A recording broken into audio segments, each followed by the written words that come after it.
जब किसी जीव का इसी जन्म में कल्याण होने का भगवान निश्चय कर लेते हैं, ये निश्चित हो जाता है कि अब इसका इस जन्म में कल्याण होगा, तो उसे साधु संग की प्राप्ति होती है। आप अपने जीवन को विचार करके देखिए कि आपके करने से आज तक क्या हुआ है, बिगड़ा ही है, बना नहीं है।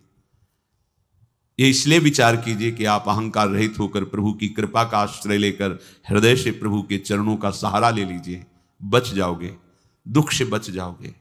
कोई तुम्हारा मित्र नहीं है, यहां कोई तुम्हें सहयोग देने वाला नहीं। मान लीजिए आप लोग भ्रमित हैं, इसलिए आपको लगता है आपके कोई दोस्त हैं, कोई आपके सहयोगी हैं, कोई आपके संरक्षक हैं। बिल्कुल नहीं। बाहरी सब कुछ हो सकता है, आंतरिक रक्षा करने वाला केवल श्री कृष्ण है, दूसरा नहीं है।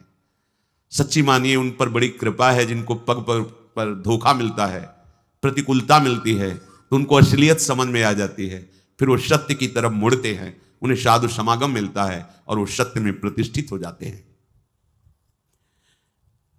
आज से हमें यह समझना चाहिए कि भगवत कृपा पात्र हैं। अब हमारी दुर्गति नहीं हो सकती, क्योंकि प्रभु की कृपा किसी निमित्त को लेकर के नहीं हुई है, अहेतुकी कृपा है। तो अब हमारे कल्याण में कोई संशय नहीं।